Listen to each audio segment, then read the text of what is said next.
Hi friends, welcome back to my channel. ഇന്ന് നമുക്ക് തേങ്ങ വറുത്തരച്ച ഒരു നാടൻ ഞണ്ടുകറി ഉണ്ടാക്കുന്നത് എങ്ങനെയാണെന്ന് നോക്കാം.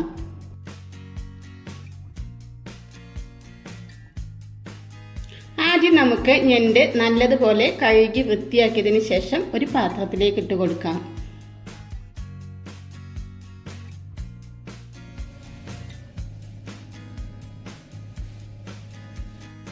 ഇനി ഒരു ചട്ടി അടുപ്പിലേക്ക് വെച്ച് ചൂടായി വരുമ്പോൾ 3 ടീസ്പൂൺ മുളക് പൊടിയും 2 ടീസ്പൂൺ മല്ലിപ്പൊടിയും 3/4 ടീസ്പൂൺ മഞ്ഞൾപ്പൊടിയും ചേർത്ത് നല്ലതുപോലെ ഒന്ന് ചൂടാക്കിയെടുക്കാം. നമ്മുടെ പൊടികളെല്ലാം നല്ലതുപോലെ മൂത്ത് വന്നിട്ടുണ്ട്. ഇനി ഇതൊരു പാത്രത്തിലേക്ക് മാറ്റാം. അതിനുശേഷം ചട്ടി അടുപ്പിലേക്ക് വെച്ച് വെളിച്ചെണ്ണ ഒഴിച്ച് കൊടുക്കാം. വെളിച്ചെണ്ണ തന്നെ ഒഴിച്ച് കൊടുക്കണം കേട്ടോ, നമ്മുടെ നാടൻ കറിയല്ലേ.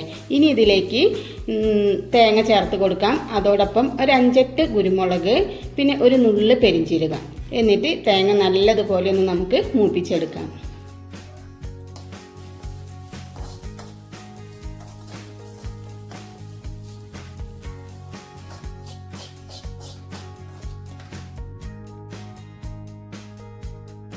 ഇനി ഒരു മൺചട്ടിയിലേക്ക് നമ്മൾ നേരത്തെ കഴുകി വൃത്തിയാക്കി കഷ്ണങ്ങളാക്കി വെച്ചിരിക്കുന്ന ഞണ്ട് ചേർത്ത് കൊടുക്കാം. അതോടൊപ്പം 2 തക്കാളി ചെറിയ കഷ്ണങ്ങളാക്കി ഇതിലേക്ക് ചേർത്ത് കൊടുക്കുന്നുണ്ട്. ഞാൻ ഇതിലേക്ക് പുളി ഒഴിച്ച് കൊടുക്കുന്നില്ല, അതുകൊണ്ടാണ് തക്കാളി അധികം ചേർത്ത് കൊടുക്കുന്നത് കേട്ടോ. ഇനി ഇതിലേക്ക് 2 പച്ചമുളക് നീളത്തിൽ കീറിയിട്ട് കൊടുക്കാം. അതോടൊപ്പം ഒരു 3-4 അല്ലി വെളുത്തുള്ളി ഞാൻ ചതച്ചിട്ടുണ്ടായിരുന്നു, അതിട്ട് കൊടുക്കാം. ഒരു ചെറിയ കഷ്ണം ഇഞ്ചി ചതച്ചത് ഇട്ട് കൊടുക്കാം.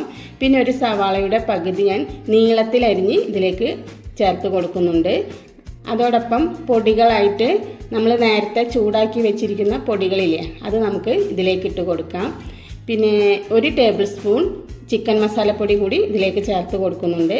ഇനി ഉപ്പ് ചേർത്ത് കൊടുക്കാം ആവശ്യത്തിന്. കറിക്ക് ആവശ്യമായ കുറച്ച് വെള്ളം കൂടെ ഒഴിച്ച് നല്ലതുപോലെ ഇളക്കി യോജിപ്പിച്ചതിന് ശേഷം അടച്ച് വെച്ചൊന്ന് വേവിച്ചെടുക്കാം.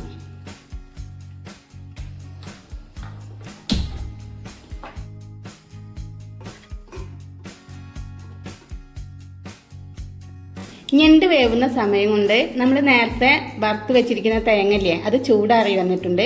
അത് മിക്സിയുടെ ജാറിലേക്ക് ഇട്ട് അരച്ചെടുക്കാം. അപ്പോൾ നമ്മുടെ ഞണ്ട് വെന്ത് വന്നിട്ടുണ്ടോ എന്ന് നോക്കാം കേട്ടോ. അപ്പം ഞണ്ട് നല്ലതുപോലെ വെന്ത് വന്നിട്ടുണ്ട്. ഇതിലേക്ക് നേരത്തെ അരച്ച് വെച്ച തേങ്ങ ഞാനൊരു പാത്രത്തിലേക്ക് മാറ്റിയിട്ടുണ്ടായിരുന്നു, അത് ഇതിലേക്ക് ഇട്ട് കൊടുക്കാം. അതിനുശേഷം കറിക്ക് ആവശ്യമായ കുറച്ച് വെള്ളം ഒഴിച്ച് കൊടുക്കാം. എന്നിട്ട് നല്ലതുപോലെ ഇളക്കിയതിന് ശേഷം കുറച്ച് കറിവേപ്പില കൂടി ചേർത്ത് കൊടുക്കാം. കറി തിളയ്ക്കുന്നത് വരെ ഒന്ന് അടച്ചു വയ്ക്കാം. അപ്പോൾ നമ്മുടെ കറി തിളച്ചോ എന്ന് നോക്കാം കേട്ടോ. അപ്പോൾ നമ്മുടെ കറി നല്ലതുപോലെ തിളച്ച് വന്നിട്ടുണ്ട്. ഇനി ഇത് അടുപ്പിൽ നിന്നും മാറ്റി വയ്ക്കാം. ഇനി കറി താളിക്കാനായി ഒരു പാൻ അടുപ്പിലേക്ക് വെച്ചിട്ടുണ്ടായിരുന്നു. എണ്ണ ഒഴിച്ച് കൊടുത്ത് ചൂടായി വരുമ്പോൾ ചെറിയ ഉള്ളി അരിഞ്ഞതും കുറച്ച് കറിവേപ്പിലയും ചേർത്തൊന്ന് മൂപ്പിച്ചെടുക്കാം. ഉള്ളി നല്ലതുപോലെ മൂത്ത് വന്നതിന് ശേഷം നമ്മൾ തയ്യാറാക്കി വെച്ചിരിക്കുന്ന കറിയിലേക്ക് ഒഴിച്ചു കൊടുക്കാം. തേങ്ങ വറുത്തരച്ച നല്ല നാടൻ ഞണ്ട് കറി റെഡിയായിട്ടുണ്ട്.